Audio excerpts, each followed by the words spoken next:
Hello there, welcome to Prequel, Sequel, Requel, the show where we pick a film or a franchise and give it a prequel, a sequel, and a requel with a panel of comedians and movie-loving experts, I'm going to say. Tonight's film is Trading Places, the classic John Landis directed film from 1983. Dan Aykroyd, Eddie Murphy, Jamie Lee Curtis. One of our panelists picked this film this evening as well, so there you go. I'm going to bring our panel in with no messing about this evening. Welcome if you're watching us on Facebook, YouTube, wherever you're watching from. This show is part of the Free Fringe, PBH Free Fringe as well. So thanks to them for letting us do this. But let's bring our panel in. Let's not mess about. Here we go. First of all, what can I tell you about this lady? Comedian, singer, actress, dancer, pottery maker. She does it all. It's Hannah Warman. Hello. Hello. Are you all right? Yeah, I don't know if I've really made any pottery. Well, I just assume that people make pottery. I don't know why. Maybe I'm starting to think that's something that's missing in my life. Maybe a new thing you could learn, and then I can really. I'd just like to, list off a few things that people could be doing. I'd quite like to make a face of Lionel Richie, like in that video, Hello. Yes, the video, Hello. Yes. And it's like the most unflattering pottery. I don't know if you'd call that pottery. Most unflattering sculpture of the man. But that's his video, so he obviously thinks that's a good look. Exactly. So there you go. Lionel Richie pottery. Lovely. Should we meet the next panelist this evening? Yes. That was to you. No, what if I said no? Well, we'll just end the show. That's it. It'll be over. I'll just go, all right, fine. Go on then. All right, we'll bring him in. Right then, this is an old friend of mine, character comedian. He does a character called Ted Hankey, very popular out there. He runs Shoecake Comedy, a fine establishment that do gigs all over the country, international, all over the place to do them. Let's bring him in. It's your friend of mine. It's Phil Smith. Woo! International. I thought I threw that in. Yeah, just get it in there. You never know, I might get some work out of it. New York gigs and all that, yeah. Yeah. There you go. How are you doing? You all right? I'm good. Yeah, I'm very hot. It's very hot. I don't know whether I've got the sweat nerve. The nerve sweats. Well, I've shut the window. Don't you think? It's what? I look pretty sweaty. Everybody's sweating. Sweaty. Look at that, I've got sweat on my head. I'm sweating. Yeah, Chris, you're probably the sweatiest. I'm very sweaty. I've closed the window because it's so noisy around here as trains go past, and I thought, I can't have that on here. That's because you live under a bridge. Yeah, I do. You're right. I do. Right then, should we bring our next guest on this evening? Yeah. Yes. Lovely. Right then, this gentleman coming in, Hannah sorted this out for us, didn't you, Hannah? You've got to take the credit on this guest. I am amazing. She's our guest wrangler on the show. She manages to get us guests where we dare not go. That's what I'm going to say. Well, I was going to say, Chris, I was going to get us Dean Michael from Black Lace, and you turned that down. So I'm just saying, you missed out there. Black Lace known for their comedy and movies, appreciation. I don't know. Anyway, let's bring this gentleman out. Comedian, stand-up performer, sketch comedy writer, actor. This guy does it all. It's the wonderful Michael Legge. Here we go. Hey. What a brilliant introduction of all my skills. Comedian, funny man, clown, comedy entertainer, comedy man, comedy person. It's good how you made one thing last that long. I mean, there's more. Also, I'm really delighted you were all talking about how sweaty you all look, because I didn't know that this was an on-camera thing. Oh, I thought it was audio, and as a result, I look lovely. you don't look well, here's sweaty, the thing. though. It's very hard to tell the difference between me and a good day and me and a bad day. So Right. I guess it's something that we feel within. And within, I'm a scruffy bastard who hasn't really washed. So I can't smell you, so it's okay. That's the beauty of this. You can come on stinking. It don't matter, does it? And here's the thing. Even if you were here, this just shows you how little I know about what we're about to do, because I had no idea we're going to be on camera. Even if you were here, you wouldn't sort of go, well, Michael smells, because you might be thinking, well, it could be the room. Right. It could be the room I'm in. I've literally got a duvet hanging over the window because and it's full of shit. It's because you thought it were a podcast. Is that why? Shit. Like this is. I'm sorry. I don't even know what this is called. Well, I've got one. Because you see, I'm recording an audio book, and I'll be honest with you, I've been recording it in this room, and have gone mad as a result.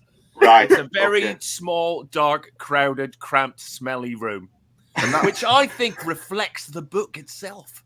Is that why you started dressing like air traffic control with those earmuffs on? Yeah. Oh, yeah, these aren't even plugged in. These just keep me safe from my own thoughts. Well, you've got the right equipment. That thing you've got is for audiobooks, so you're stepping in the right direction. Exactly. Yeah. And this is the thing. You know, when you listen to audiobooks and you hear like Stephen Fry, and you know that he was there with, his cigars and brandies, and it was really lovely. But I have to record it like this. I have to crouch down because my mic doesn't have a stand. So if you ever hear that audiobook, just know that I'm reading it like this. Well, we'll trying to be sounding sophisticated. We'll let you plug that stuff at the end of the show. We always let our guests plug all the stuff at the end, so you can give that a good mention at the end. It throughout. Why not? So Hannah didn't tell you this was actually on camera, did you not, Hannah? I mean, she may have done, and maybe I forgot. All right. I'm not. Yeah, I'm sorry if I tricked you.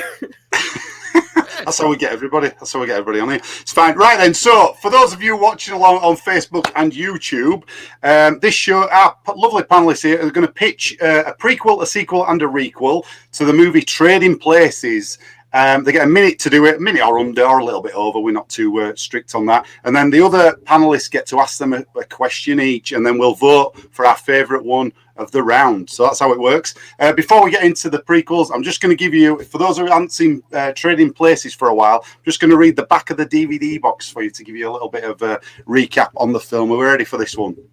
Yes. Here we go.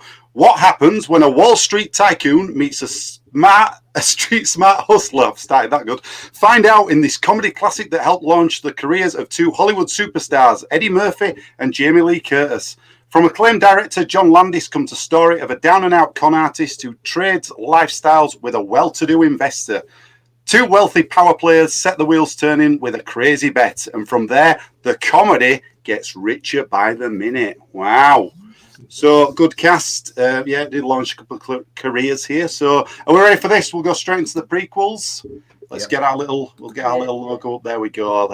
That's all official. We're going to start off with Hannah for your pitch. So, away you go. Whenever you're ready, we'll listen, and I might make a notes to give us a quick recap at the end of the round. Here we go. Okay. So, brothers Randolph and Mortimer Duke are two 11-year-old boys living in an all-boys boarding school. They're complete dicks. So one day they decide to put a bet on that no one will notice if their schoolmate Tall George swapped lives with their teacher, Mr. Kerfuffle. So they crushed up some sleeping pills and put it in orange juice, and they fed it to them, and they went unconscious. Randolph and Mortimer then carefully cut their faces off and swapped them around and sewed them back on the other one's head. When they wake up, they assume some magic has happened, like in a body swap film, so they have to live each other's lives and work out a way to undo the magic. But after many attempts at drinking the orange juice and reenacting that day, they don't turn back into themselves. And then they start to notice the stitches around their faces and realize it was Randolph and Mortimer who cut off their faces and switched them all along.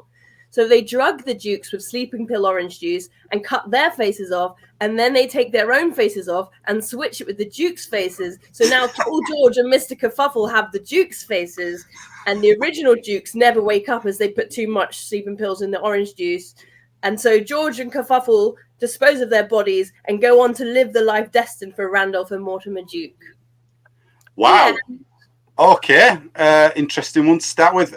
Phil and Michael, you can ask Hannah a question if you'd like. I've got a question. Sorry, I'll let you go, Michael. Go on. Have you seen Trading Places? I actually have seen it many times, right. And the thing with a prequel is you can do different director, different writer. You can change it up. Well, it's going to be a different director. Nobody wants John Landis anymore. It's definitely going to be a different director. That's true. Right, okay. So, you've seen the film, Hannah, just to clarify that. Good. Phil, have you got a question? So it's very much a bit of a sort of raw hypnal version of Face Off here. Would you consider Nicolas Cage for a role in this? Yeah, I would, except I guess Nicolas Cage could play the teacher, Mr. Kerfuffle, but the other people are supposed to be like 11. So I don't know if he can play an 11. Can he play 11? Maybe.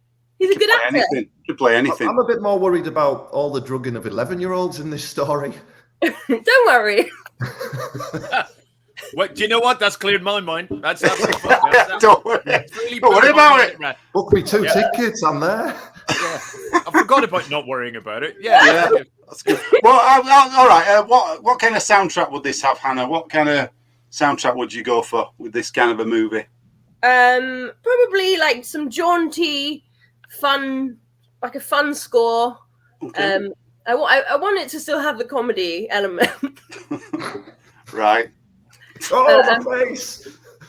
Yeah. It would Right. be Got quite it. funny when they realise that their face is stitched on. That could be a really hilarious scene. That's your big comedy scene, the big payoff. Yeah, and then when they take their faces off and swap it with the Duke's face, that's just going to be funny. And at one point, they'll like have it upside down, and they're like, ah! Oh no! Drop it on floor, kick it along. Yeah. Yeah. Okay.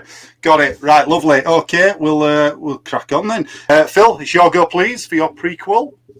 Okay. My prequel, Eddie Murphy, Valentine, is a CIA operative working in Vietnam trying to stop an illegal drugs operation that was funding the war when he discovered that the drugs ring itself was funded by an American trading company, Duke and Duke Commodity Brokers, owned by none other than the brothers Randolph and Mortimer Duke.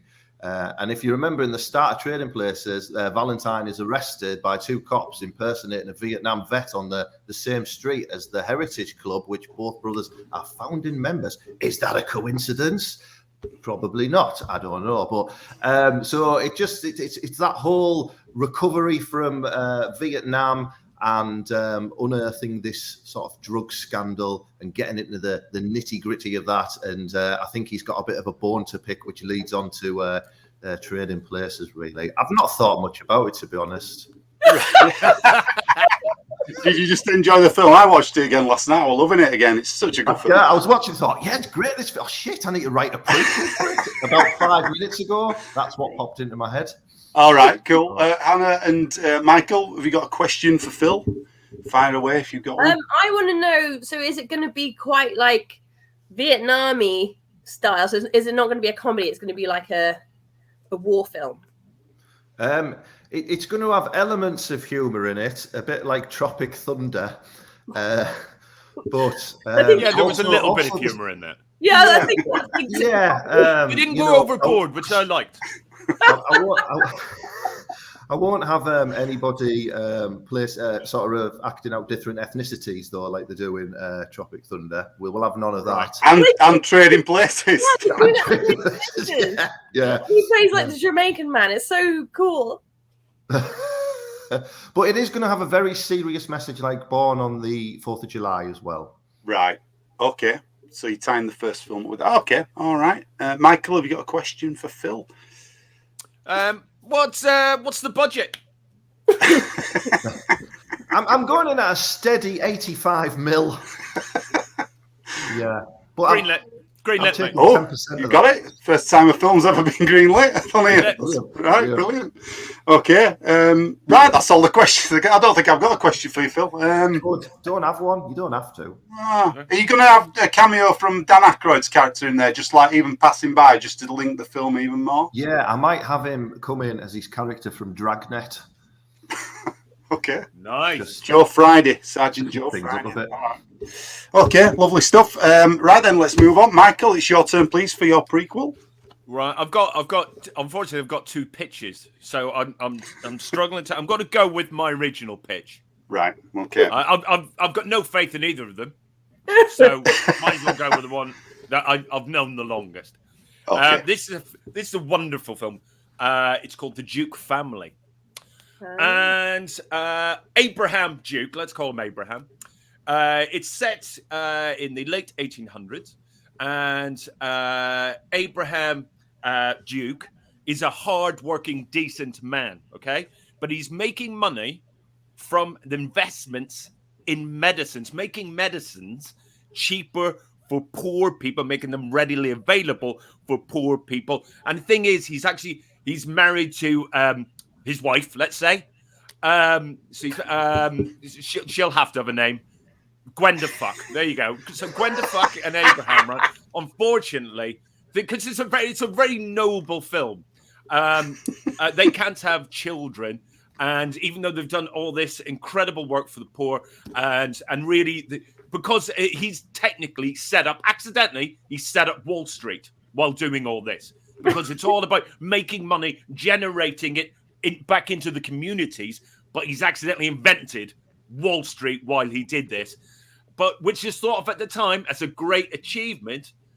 If only his personal life, and he could have children, they could have children, and right at the end, 2 little baby boys are left on their doorstep from a poor family who could not raise them up. And the point is, and this is a very good meaning for this film, it's always the fucking poor people that fuck people up. So you remember that, stupid poor people. I know that we all look at the rich like they're bad, but it's the fucking weak-willed poor cunts that have actually ruined this fucking planet. Stop giving in to the rich. Wow, powerful stuff. Okay. Hannah and Phil, have you got a question for Michael's pitch there? I really agree with the moral. It's really good. Thank you. Thank you. Poor people are awful. Yep. Who is going to play the mum, Mrs. Fuck, and the dad, Abraham? Gwenda Fuck. Gwenda Fuck's one name. Oh, is that what I thought that was her? Like, It was a very popular name back in the day.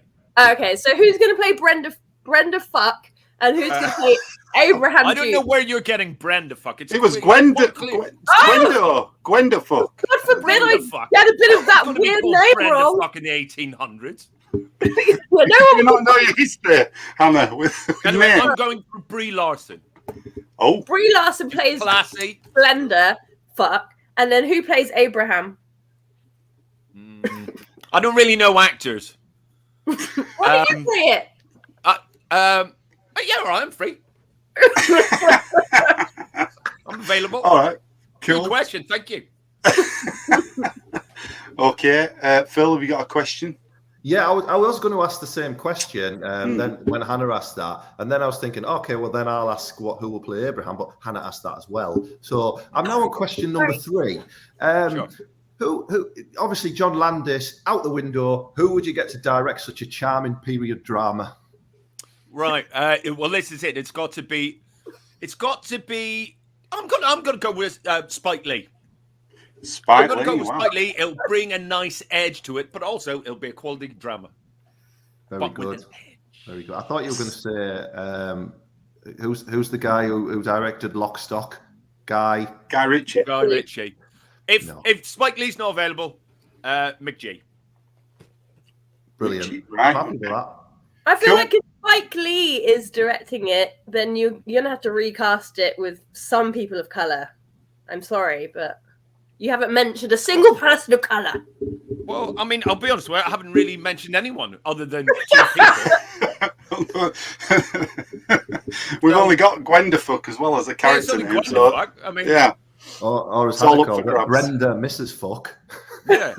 yeah. These weird characters you're coming up with. I'm the weird one. Right, okay. If that's all the questions, I think it's time to vote then on our favourite prequel. Do you need a recap? I'll give you a quick recap for everybody. So Hannah's was about Randy and Mortimer, who are 11 years old. They're in a boarding school. There's Tall George and Mr. Kerfuffle, who are there. I assume they're not teachers, are they? They're their peers, are they?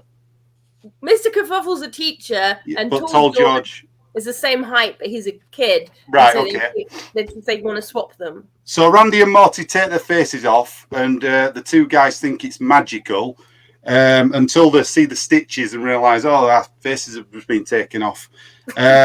So they drug the Dukes, who ultimately, they get their faces taken off and swapped about in all hilarity, and then they died, the Dukes, as a result of having the faces ripped off. That was right, wasn't it? Yeah, but you missed the point that then Tall George and Mr. Kerfuffle go on to live the Dukes' life. So when you see them in Trading Places, that's actually 2 imposters. All right, pretending to be okay, Dukes. okay. Very good. Okay. Phil's was Eddie Murphy's CIA operative in Vietnam.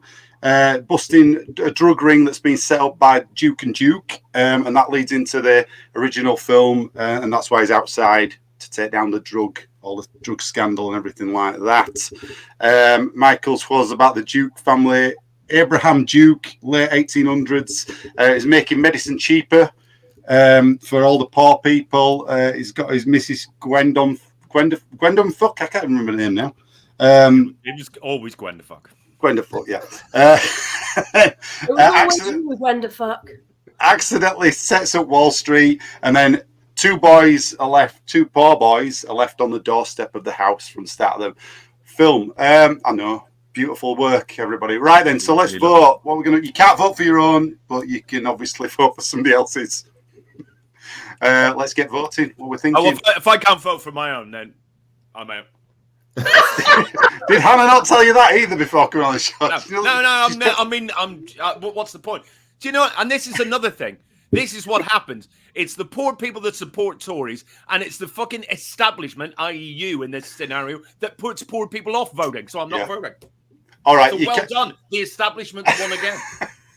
You can vote for your own. You can vote for your own if you want. We'll do it. Right. Michael, you're saying you're the poor person in that, and I thought you said the poor people are evil, and it was the rich people that are good. Oh, well, yeah. I didn't say rich people were good. Oh. All poor people are awful. Every one of them. Right. Cool. Name one nice poor person. You can't. Oh, God. Well, Pieces nice of spot. shit. Stig of the dump. Wurzel Gummidge. All right. All right. He's all right. What about Wurzel Gummidge? You were a scarecrow, but he's still Paul. He's not a person, is he? No. Fucking hell. I think because of Michael's stance and the fact that I very much agree with it, I'm going to vote for Michael's. Okay. Good. 2 votes for me. Right. It's all right. I've got them wrote down. Phil, who are you voting for? It was such a very aggressive and scary ending of the end of Michael's. I'm afraid not to actually vote for him, so I'm going to vote for Michael. I think it's very wise. Very all wise. Right. I'm kind of scared as well. What? He's not bullying me on the next one. I'm not getting bullied on this one because he's already won the round with 3 votes. I'm going to vote for Hannah's. Going to go controversial. Yeah. I like the face-off action and the comedy kicking faces around the lab or whoever the hell they were. Well, Michael, you've won the first round there, the prequels. Well done, sir. We'll give him a quick round of applause there just to show we're all sports. We're all good sports. People die. Right then, okay. Don't forget, it's all to play for still as we go into the sequels. Let's rotate the board. There's no board to rotate at all. We're gonna, Phil. We're gonna start with you first on the sequels this time. Mix it up a bit. Are you ready for this? Yes, I'm ready. Let's go. All right, let's do it. Right. So this sees our heroes of trading places, Valentine and Louis Winthrop III, actually sent to prison for stock fraud they committed in the original movie, because they did commit fucking stock fraud, so they should pay for their crimes, the bastards. And it's that Winthrop is that stereotypical rich guy in prison who's being schooled how to act by the streetwise Valentine. Couple of twists in the plot as well. The prison warden is the grandson of the Duke brothers, Randolph and Mortimer Duke, who has clearly got it in for our protagonists.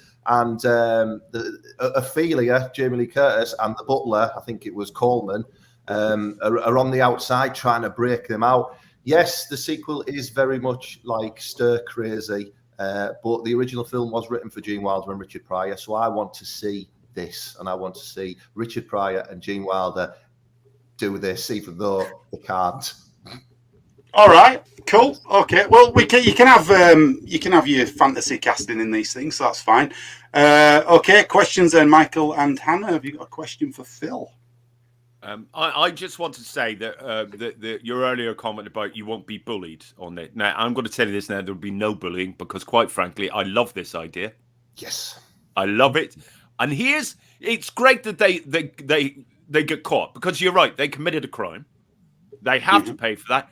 But here's someone who I'm not letting them off, and that's Coleman, because at the end of the day, he was complicit in the whole thing. He could have fucking gone, actually, guys, this is weird, I'm stopping being a butler now.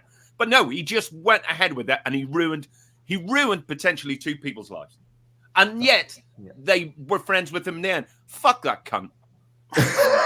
No, honestly, in real life, nobody went to his funeral. I mean, I don't mean Coleman. I mean, Denholm Elliott. Yeah, nobody went to his funeral, and it's probably because he was Coleman in Trading Places. But he was Marcus Brody in Indiana Jones as well, though. Surely that was.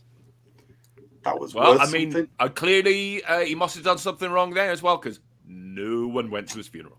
Wow. Okay. Grim stuff. Yep. So my question to you is, well done. Thank you. And that's the reply. Thank you. Right, lovely. Okay, Hannah, have you got a question? So Gene Wilder and Richard Pryor are in it. Who plays the prison warden who's a Duke relation? Oh, good. That's a very good question. I want to add an element of comedy to this as well. It will be the late great John Candy. Oh! Now, I'm only saying that because whenever you use the word John Candy on this show, Chris votes for you. So, John Candy. You played the candy card. We'll see what else everybody's got. You're one. Yeah. Right, okay. I don't think I've got a question for you on that one either. You never asked me any questions, you shitbag. These two are asking them. Why not you? All right, where are you going to film it? Which prison are you going to film in? Wakefield. Thank you. There we go. It's a rough prison, and I believe that is where a lot of the UK's notorious criminals are harboured at the moment as well. Is that right? There's the one in a glass box under one of them. I don't know. That's David Blaine. What's it called? Charles Bronson. Charles Bronson's in Wakefield. Charles Bronson? Yeah, not the actor. He's dead. The notorious criminal. Charles Bronson and David Blaine are in a box under Wakefield prison. You heard it here first. Exclusive. Right then. Okay. Let's move on. Sequel then for Michael, please. Your sequel. Right. Well, here's my sequel. I haven't got a title for it yet. But Billy Ray and Lewis wake up on an island of John Candies.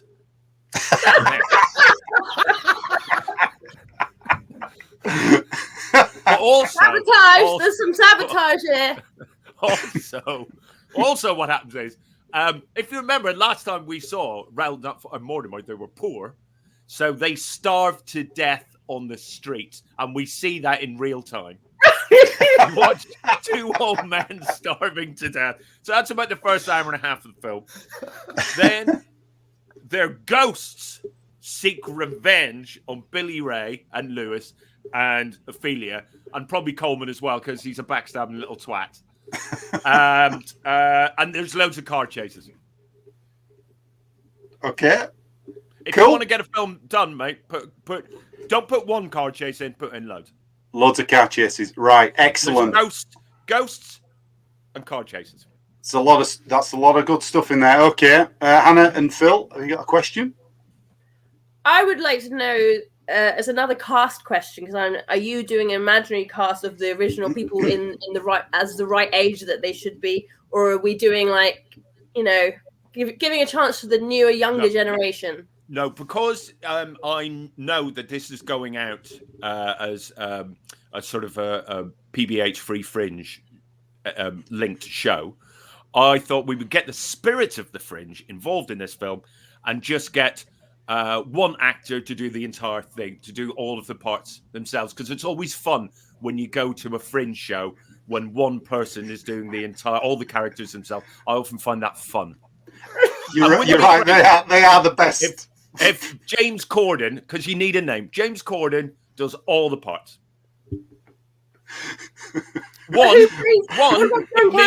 It means you don't have to say to an actor, "Do you want to be in a film with James Corden?" And then there's that awkward moment. Yeah. Because he's the only person in it. So, and two, you don't need to write a script because that annoying fuck will just wank all over it anyway. So, and also he likes being in a car, doesn't he? Singing. So that's another thing. Put songs in it. Car chases. That wanker is a hit. Hit. Yeah, right. His car gets hit. It's really good. That's the ending. His car just gets hit and explodes. and everybody cheers. You share the same feelings of Corden as we all do on this program, by the sounds of it, which is, well, everybody does. How he gets work, we don't know. It's a myth. Any more questions then? Yeah. I was a bit worried when you mentioned Corden there because I was going to go totally off the plot there. But the fact that he does have an horrific crash at the end did brighten it up a bit for me. Oh, it's really horrible. Ghosts. These ghosts, are they going to be the sort of real form human ghosts like Swayze in Ghost, or are they going to be transparent bastards like in The Frighteners? Definitely, I want them to be classic movie ghosts that you can't see through them.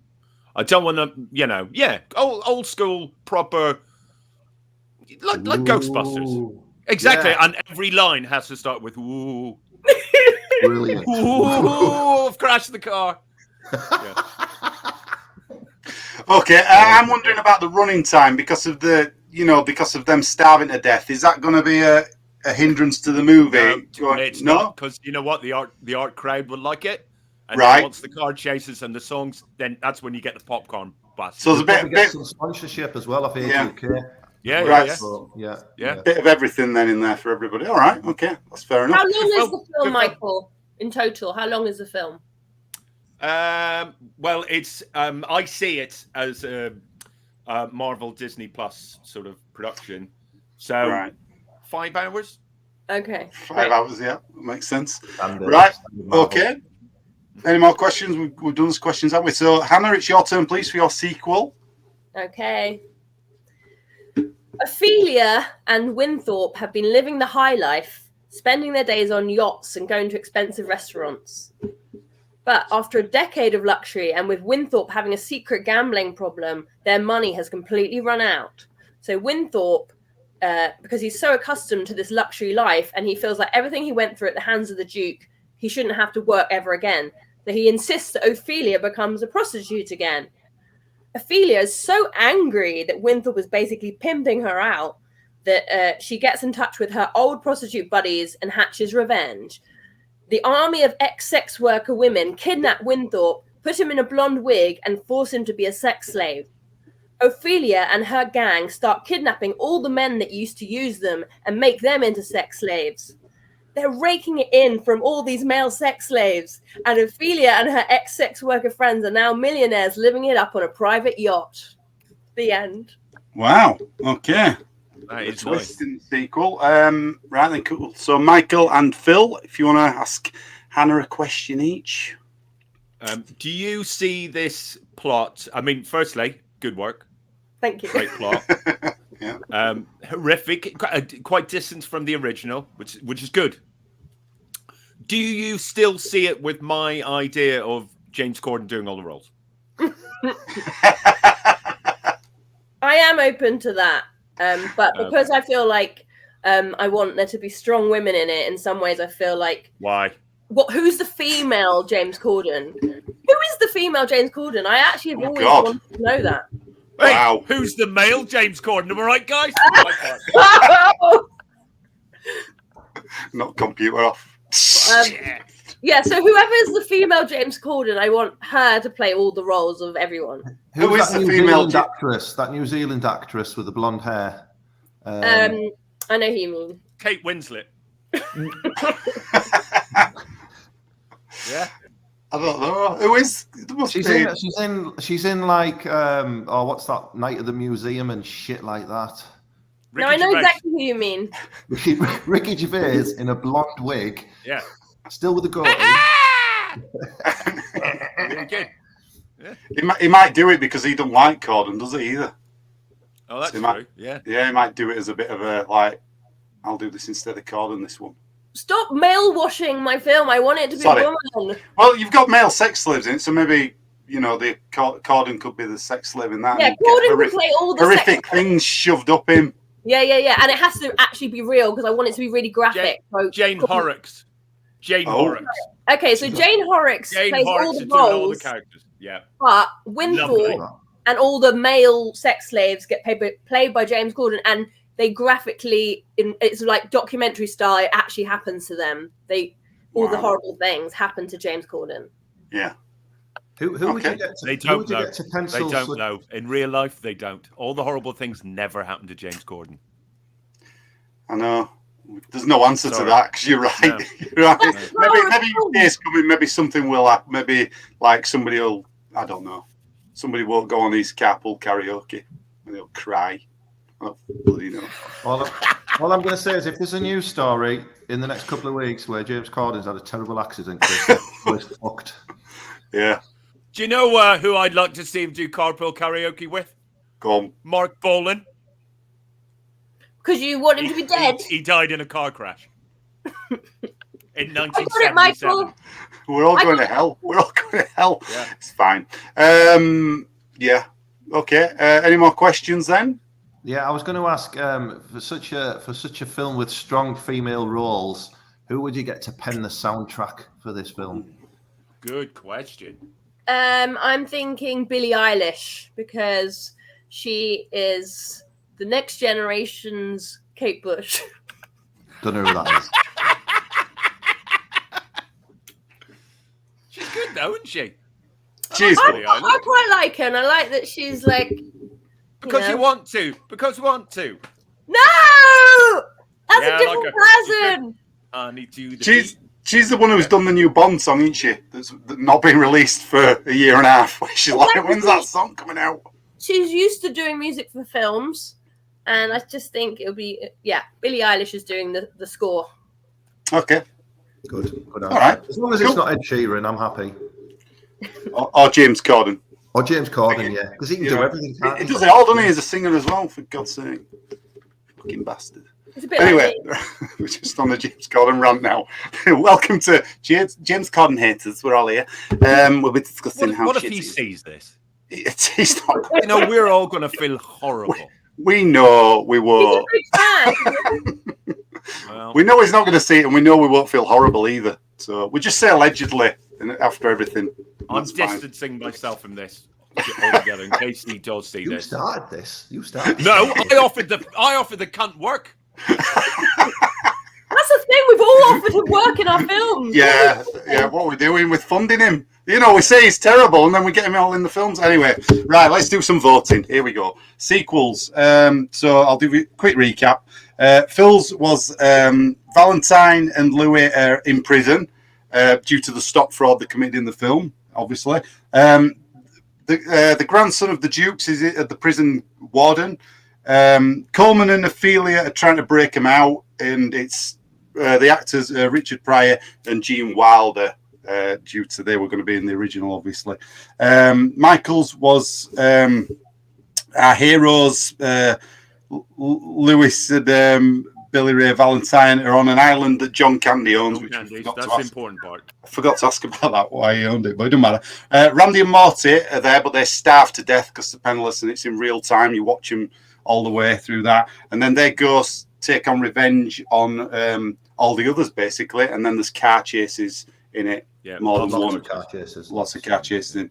Cool. Hannah's was Ophelia and Winthorpe. They're on the yacht. They're on the yachts, but they've run out of money. Basically, all the money's gone. It's Louis' fault because of his gambling debts. And he says that Ophelia has to go back on the prostitution game again. He makes her do that. She's like, I'm not having this. She gets her old prostitute buddies back, and they take revenge on Louis and everybody else, and they start a load of male sex slaves operating, and they get millions from it, and they live the land of dreams. Out. Live the land of dreams. The land of dreams. What were I trying to say? That They famous strap line. live the dreams out. Forget the land bit. There we go. Right, let's get voting. Now I'm going to vote. Phil's is by far. I'll admit this. Mine was below par, especially compared to Phil's. Phil's is by far the best one of the three, but I'm going with Hannah because I know her. Also, though, Phil's isn't better than mine. How dare you? Oh, it was. It really was. It was a lot better. Okay. You've got my vote. Yeah. Okay. I was going to vote for Hannah, but when she said that mine isn't better than hers, I thought, right, fuck that. And now Michael's clearly just fucked me off to vote for Hannah. I'm going to vote for myself. I'm going to take that one. Good move. Good move. All right. Well, Phil, in your face, because I was going to vote for you, and now I'm going to vote for Hannah. Backfired. You voted for yourself? Yeah, well, he voted for himself, and Michael voted for himself. I know. The rules have changed this evening. Right, I'm going to actually vote for Michael's on this one. Yeah, it's brilliant, isn't it? I do like the old ghost thing, and the fact that you watch them stab stuff, it's different. It's different. I'll give you that. But after that round, then Hannah has won with 2 votes. No, Michael. What? Is it me? No, I only got 1 vote. You got 2. Yeah, you got 2 votes. Yay! I thought you'd done it so you did win that, but no. Okay, right. Okay, you've won, Hannah. Well done. So at the end of the second round, we've got Michael won the prequels and Hannah won the sequels. So as we go into the requels, the reboots, reimaginings, whatever you're going to do with these films, it's all to play for still. There's no clear winner yet. Could Phil bring it up the rear? We don't know. We'll see. I don't know. Feels like there should be an ad break then, but there ain't one. We'll see after the break, and then we'll just sit here awkwardly. Right, let's go into the requel. So, Michael, you're going first this time, please. Okay. It is a reboot, right? Yeah. And it is called Trading Places. We're not messing with that formula.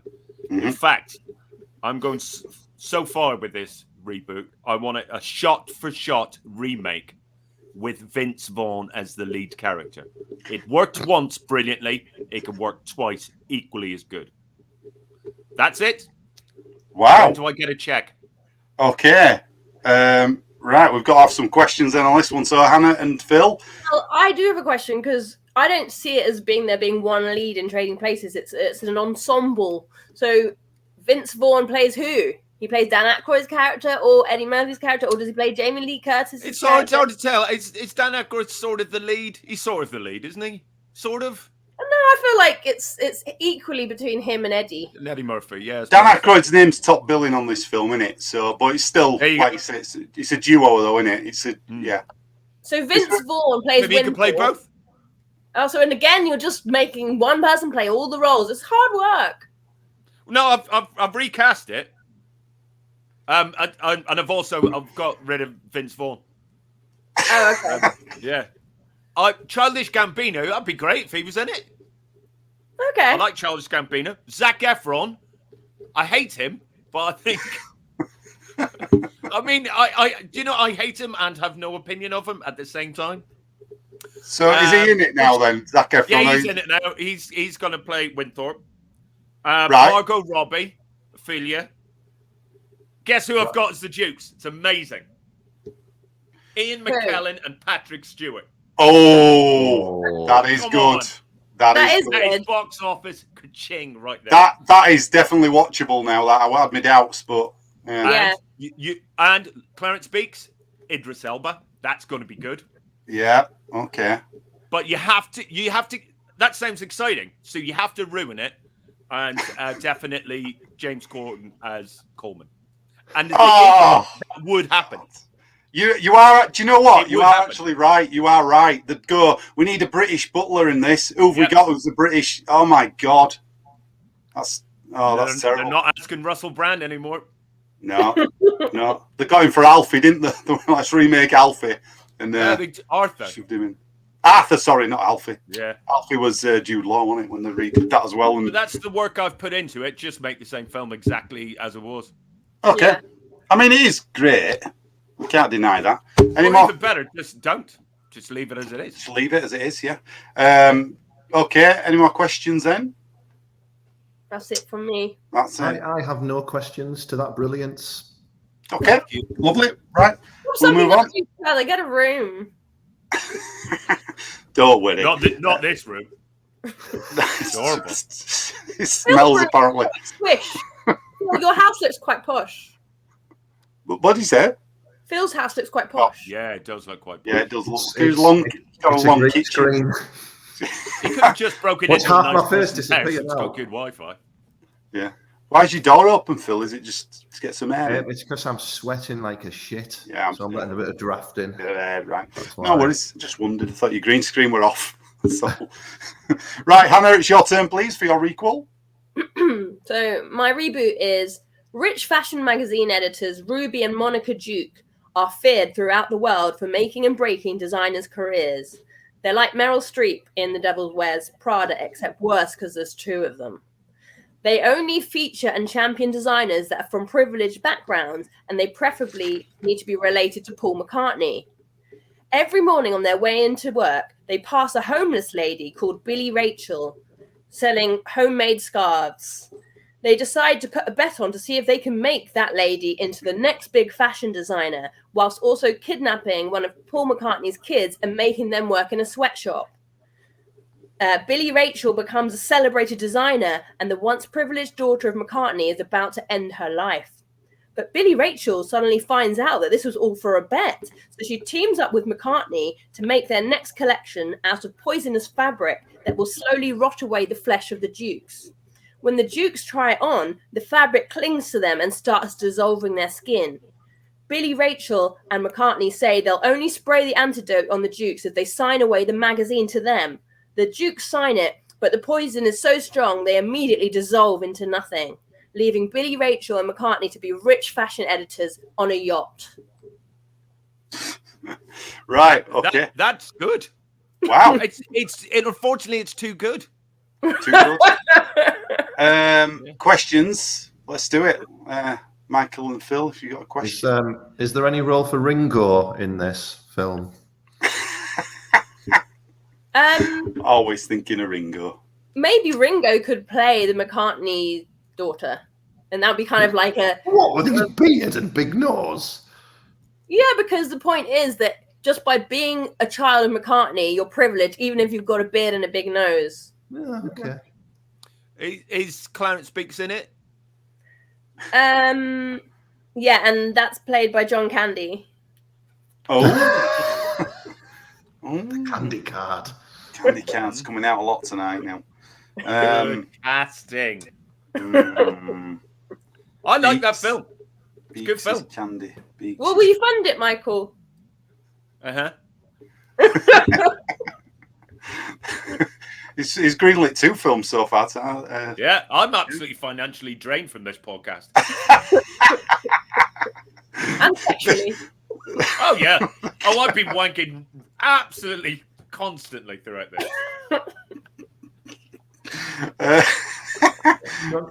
He's got his ready. Buggies. I actually thought that was sugar. You're right. I am. Yes. I always crack one out with a strength pack. Bag of sugar next to me. Do you want a snack while you're doing this? We should advertise sugar. You're facing a bag of sugar. Oh, right. Okay, where are we? Any more questions for Hannah? Nope. Nope. What year is this set in? It's now. Oh. See, that was my way of trying to get you to tell me what year it is. What now? It didn't fucking work, did it? I think we're in 2018, are we? Something like that. Something like that. I'm not 1996 till I die. Right, okay. Phil, it's your go then for your requel, please. Your reboot, reimagination. So my requel is exactly the same movie as Trading Places until the very, very end, right? And there's a method in my madness here. The very, very end, Ophelia, she swerves and runs off with all the money with her pimp, along with Coleman the butler, because after all, she was a prostitute. And my main reason is I don't want to change the movie up until that point because I still want to get to the point where Jamie Lee Curtis whops them out. We don't want to cut that from the movie. Right. So that needs to stay in. Classic piece of cinema. So the boobs stay, but the ending change. Right. Okay. Yeah. I'm almost with you. I'm almost with you. If I may tweak it just a little bit. Go on. Because I liked your idea of doing it shot for shot exactly as it was, exactly the film, And then right at the end, this is what I thought. We start Jaws. Oh, We just do the film Jaws. From the trading floor, from about then, when we think, oh, it's all going to work out, we'll just start the film Jaws. so you're playing the film. Yeah. So you started maybe right? Okay, I thought you meant from the yacht. From the yacht that would then it went to your. No. Just when we think, all right, this is it. They're going to win. Boom. Boom, boom. Do you mean like so? Play Jaws over it, so it's like into the sea. Right. Okay. Yeah. Just put the don't remake Jaws because you can't because it's perfect. Just put Jaws on the end. I'm willing to consider that if it means I get votes. So yeah, thanks. Well, maybe yeah, okay, yeah. You still get your Jamie Lee bit in it as well, don't you? So that's all right. Keep that in. Yeah, okay. Any more questions then for Phil? Well, I did find a little bit of a crack in your story, Phil, and I'm not talking about Jamie Lee Curtis's cleavage. But what I mean is, she's got a crack in her cleavage. Well, I just thought since you mentioned tits, I can re-say her bum because her bum's not in it, and He's got in a porcelain way, tits. The bum is in it. The bit where she gets in bed with Dan Aykroyd, she turns around a bit. You see a bit of. All right, Chris, you. Or is this just like remembering the sexy bits of films podcast? No, I just watched it, and you can't help it. It wasn't the TV version where it's all different and she's covered up. I still don't think there's a crack in her cleavage. No, because the whole thing of a cleavage is that you're trying to kind of make it look a bit like a bum, isn't it? That's the evolutionary reason for it. Is that what it is? Is that what it is? A cleavage? You're trying to make it look like a bum? We're trying to make men think of sex. Anyway. But surely if they're looking at cleavage, they're thinking about it anyway. They're not going, oh, look at that cleavage that looks like a bum. Yes, they are. All right. Sorry, we didn't know. Anyway, my point I was trying to make before you men interrupted me is that in the film there was a scene where Jamie Lee Curtis talks about how she doesn't have a pimp and she's like her own boss, which was one of the reasons that my scene was all about her. You're right. Being in charge because she was meant to be an independent woman. So, Phil, where's this pimp come from? Why do you have Coleman the butler is a hidden pimp. Oh. Revealed at the end. It's a collaborative approach. It makes sense when you think about it. He's duplicitous. We know that. Yeah. Yeah. Everyone hates other Coleman secrets has he got? Well, he's a fucker, isn't he? How many people turned up to his funeral? Not one. Fair enough. Oh dear. I'm satisfied. Okay, lovely. Right. We'll do the votes, and I don't know if I need to give a recap for them, do I? Because they're all pretty short and sweet. We can remember them, can't we? In other words, I didn't write everything down. Oh, go on. Remember mine. Oh, go on then. Michael's was a reboot, Trading Places, shot-for-shot remake. Vince Vaughn, Childish Gambino, Zac Efron, Margot Robbie, Patrick Stewart, and Ian McKellen as the Dukes. Mm-hmm. That's the one, innit?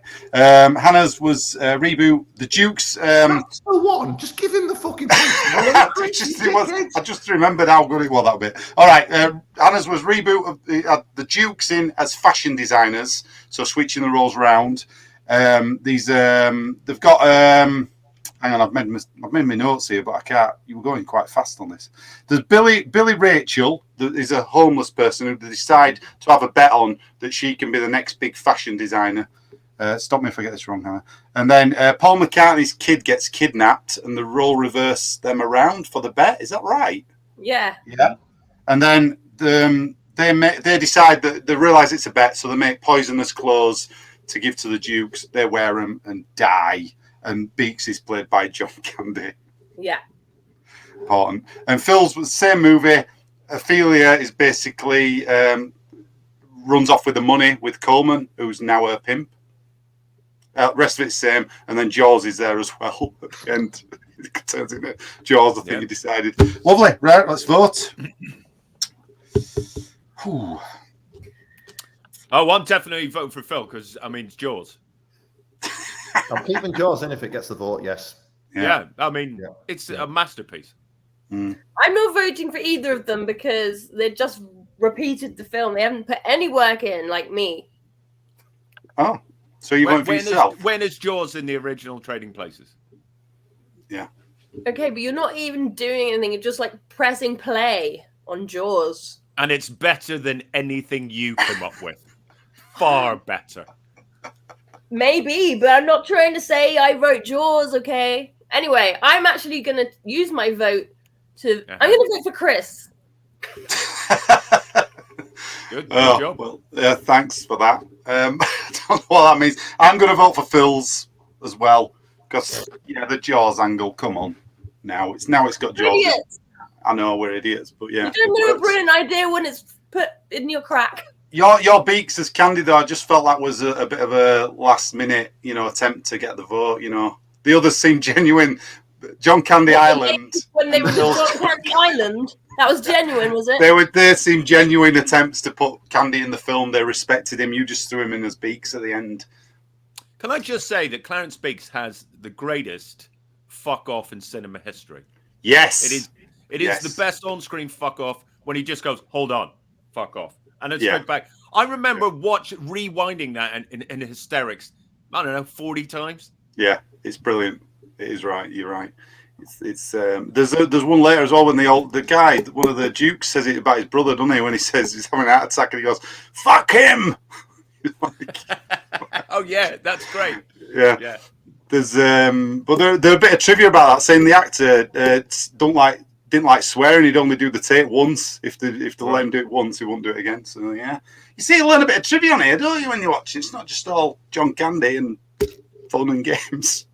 But anyway, who's not voted? Somebody's not voted. I've not voted. I'm going to vote for Hannah because she's been trying to get these sort of drugging stories in from the start with the orange juice, and now she's got poisonous clothing in this final one. I thought that's probably a nicer way to do it, and anything with Paul McCartney's name in and Ringo Starr cameos deserves a vote from me. All right. Thanks. Okay. Phil. Oh, well, there we go. Well, that neatly ties things up. Phil, you've won that round with 2 votes. Well done. So, which means at the end of the show tonight, you've all won a round. So it's even Stevens. Well done, everybody. Give yourselves a little round of applause for doing well. None of us did well, though, did we? You did do well. You all won one each. That's fine. How's that well? And we all came. I mean, we all came last. Yeah, you did. Yeah. No, I came last because I didn't win one. Yeah, but I'm the only loser. Mate, you're not involved. We're involved. We're the people doing the fucking hard work here. You are. Nothing. Nothing. You're right. You're all losers. You, Chris. What's the point of you? I just have to say, can you have a question? Can we do this? Is the round? That's my role. Recording live from your open casket there as well. Yeah. I should have somebody throwing soil on me as the show's going. Are you a Dracula? I am a Dracula. I am a Dracula. Yeah, you're right. Not a vampire. A Dracula. I'm from the long line of Dracula family. Right then. So that's enough of that stuff. Let's wind this show up. Thank you so much to you guys, seriously, for coming on and doing this. Really appreciate it, having you here. Thanks for participating. It was good fun. I hope you all enjoyed it. We got a bit of Corden bashing in us. It's always good fun. We should just do a show about bashing Corden. Just call it Bashing Corden. Get everybody on it. Let's do some plugging though. See, you've made wanking awful now because I'll be thinking of bashing Corden now. Yeah, that's what I was thinking. You put me right off wanking. Sorry about that. We'll have to call it something else. After the show, I'm going to go and bash my Corden. Oh God, that's definitely put me off wanking. Oh God, let's plug some stuff. Michael, tell us what's happening with you. What have you got to plug? Well, I've got a book coming out. It's called Strawberries to Pigs. It will be coming out soon. Excellent. And can I find that soon? I don't have a date. Right. Okay. But it's very soon because I've seen it. I've seen the book, so it exists. Wow, lovely. Okay, and have you got Facebook and all that page on there and a website? Yeah, I'm on MySpace. CFAX page 366. MySpace back up to date. That's lovely. Anything else you want to say before we move on to Phil? No. Nope. Lovely. No, okay. No. Thank you very much, Phil. What have you got for us? What would you like to plug? Nothing really to plug, just social pages at Ted Hankey Comedy and at Shoecake Comedy as well. Lots of comedy nights going on around the North and Yorkshire and places like that. So if you're around, pop in. Lovely stuff. Thank you very much. Hannah, have you got anything you'd like to tell everybody? Oh, this will be depressing. If you want to bash your cordon to me,